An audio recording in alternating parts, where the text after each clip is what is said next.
Hello everyone welcome to the Photoshop series. यो सिरिजभित्र चाहिँ हामीहरू फोटोसपको बेसिक कुराहरूलाई चाहिँ हामी कभर गर्छौँ है।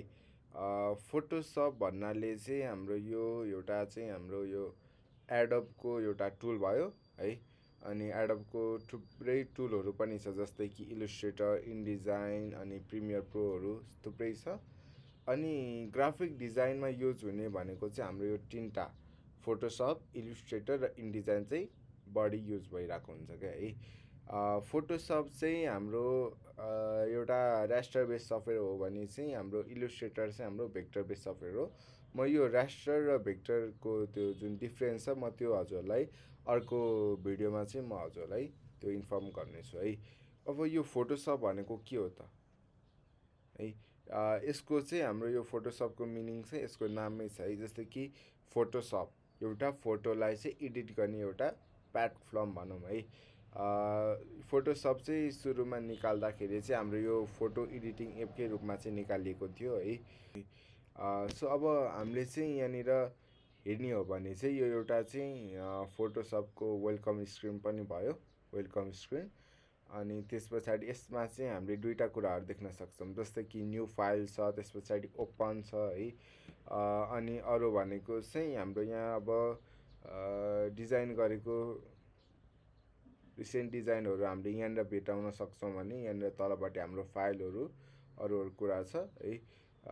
यसमा चाहिँ मैले न्यू फाइल गरेँ भने चाहिँ यहाँनिर न्यू डकुमेन्ट चाहिँ हाम्रो पपअप भएर आएको छ। यसमा हामीले थुप्रै कुराहरू छ, जस्तै कि सेभ फाइलहरू भयो, त्यस्तै अर्को भनेको फोटोको लागि होइन, फोटो फ्रेमहरूको लागि, त्यस्तै अर्को भनेको हाम्रो प्रिन्टको लागि लेटर, लिगल, एफो साइज प्रिन्टिङहरूको लागि है। त्यस्तै हाम्रो यहाँनिर आर्ट एन्ड इलस्ट्रेटरको लागि पनि छ है। अरू यहाँ थुप्रै कुराहरू छ है। अनि अर्को भनेको हाम्रो यतापट्टि राइट साइडमा चाहिँ यहाँ प्रेजेन्ट डिटेल भनेर छ। यसमा चाहिँ अब हजुरले गर्नुभएको डिजाइनको नाम, जस्तै कि मैले यसमा चाहिँ फोटोसप भनेर राख्ने, फोटोसप। अनि त्यस्तै अब हजुरले चाहिँ यस पछाडि हजुरको यहाँनिर विथ र हाइट चाहिँ चुज गर्नुपर्ने हुन्छ। अनि हजुरको यसमा चाहिँ थुप्रै साइजहरू छ, जस्तै कि यहाँनिर पिक्सलमा पनि गर्न सक्नुहुन्छ, त्यस्तै इन्चमा पनि गर्न सक्नुभयो है। त्यस्तै सेन्टिमिटरको कुरा छ, मिलिमिटरको कुराहरू छ है।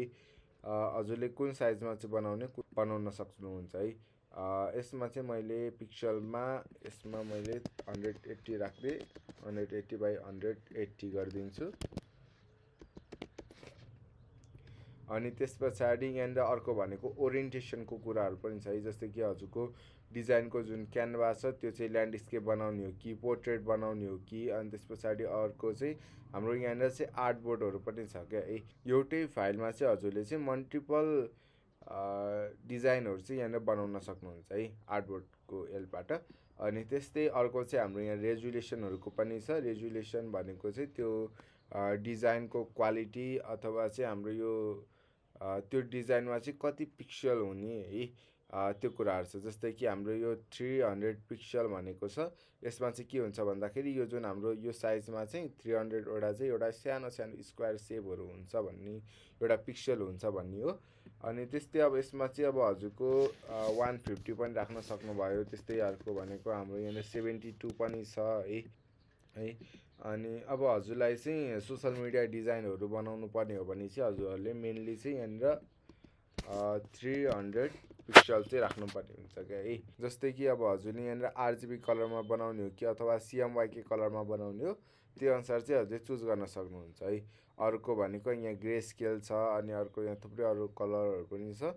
आरजिबी कलर भनेको चाहिँ हाम्रो रेड, ग्रिन र ब्लू कलरबाट एउटा हजुरको एउटा सोसल मिडिया डिजाइनहरू एडभर्टाइजमेन्टहरूको लागि होइन हो, त्यसको लागि चाहिँ हामी युज गर्छौँ भने सिएमवाईके कलर चाहिँ हामी मेनली चाहिँ प्रिन्टिङको लागि चाहिँ युज गरिरहेको हुन्छौँ क्या है। अनि त्यस्तै अर्को यहाँ ब्याकग्राउन्ड कन्टेन्ट छ। हजुरले चाहिँ यहाँनिर ब्याकग्राउन्ड चाहिँ वाइट राख्ने हो कि ब्ल्याक राख्ने हो कि ट्रान्सप्यारेन्ट राख्ने हो, त्यो अनुसार चाहिँ चुज गरेर राख्न सक्नुहुन्छ है। अहिले मैले यसलाई चाहिँ क्रिएट गरिदिएँ भने चाहिँ हाम्रो यहाँनिर चाहिँ एउटा छुट्टै एउटा विन्डोज चाहिँ खुलेको छ है।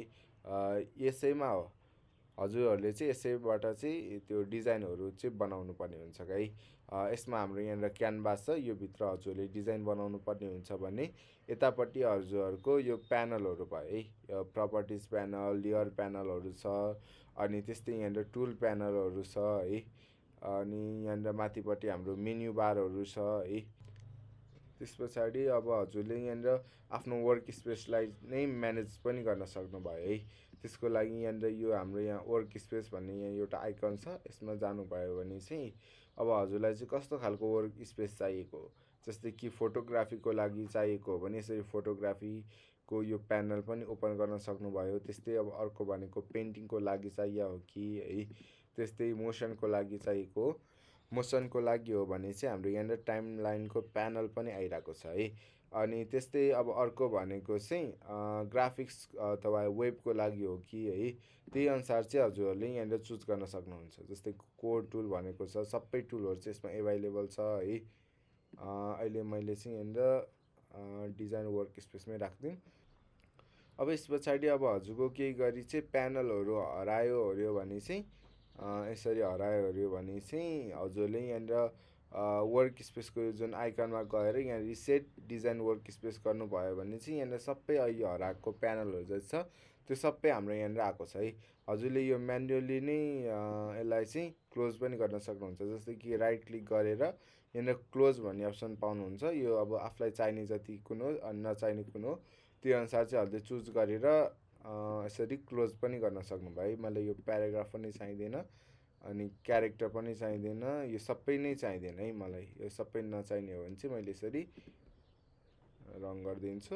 अनि त्यस पछाडि अब मलाई यो प्यानल मात्रै चाहिन्छ, म पछि पनि यही प्यानलमा काम गर्छु भन्नुभयो भने चाहिँ अब हजुरहरूको यहाँनिर गएर न्यू वर्क स्पेस गर्नुभयो भने चाहिँ यो प्यानल चाहिँ हाम्रो सेट भएर बसेको छ है। यहाँनिर भने चाहिँ यो अनटाइटल भनेर आएको छ, यो प्यानल चाहिँ हाम्रो सेभ भएर बसेको छ है।